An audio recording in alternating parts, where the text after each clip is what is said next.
اللہم انا نسألک الہدی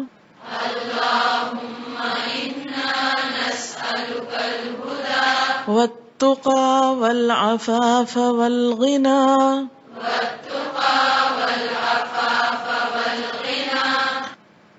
اللہم اے اللہ، انا بے شک ہم، نسألکا آپ سے سوال کرتے ہیں، الہدی ہدایت کا، والتقى اور تقوی کا، والعفاف اور پاک دامنی کا، والغنی اور غنا کا یعنی بے پروائی کا۔ جو انسان ان چار نعمتوں سے محروم ہے وہ حقیقت میں محروم ہے۔ پہلی چیز ہدایت، دوسری چیز تقوی۔ ہدایت کا معنی ہے راستے کا مل جانا، صحیح راستے کا پتہ چل جانا، راہ دکھائی دینا، پھر اس راستے پر چلنا اور اس طرح چلنا کہ ہر چیز سے بچتے بچاتے انسان منزل تک پہنچ جائے۔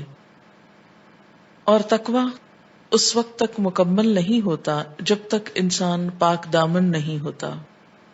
پاک دامن ہونے کا مطلب کیا ہے؟ کہ اپنی نگاہوں، اپنے کانوں، اپنے کردار، ہر چیز کو خیانت سے اور برائی سے بچائے۔ والغنا اور مخلوق سے بے پروائی، یعنی جو لوگوں کے ہاتھ میں ہے اس سے بے نیاز ہونا، اور جو اللہ کے ہاتھ میں ہے اس پر بھروسہ کرنا۔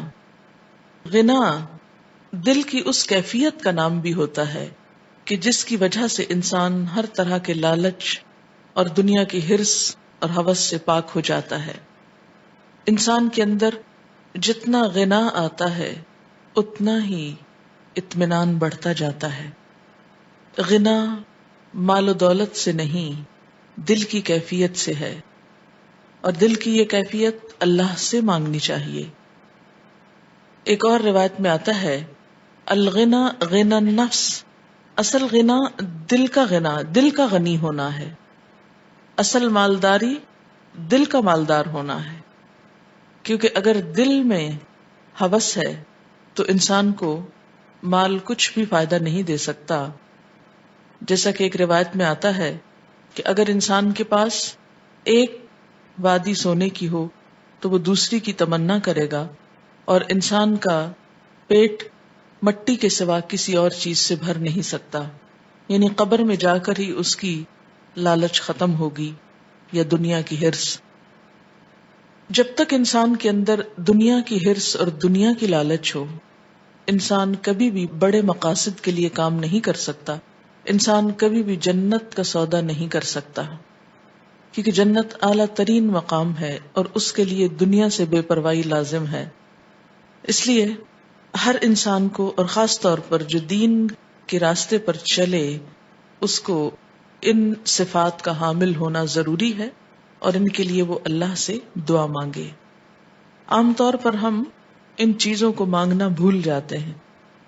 ہم مال تو مانگتے ہیں لیکن مال سے بے پرواہی نہیں مانگتے۔ اللہم انا نسألک الہدی والتقی والعفاف والغنی۔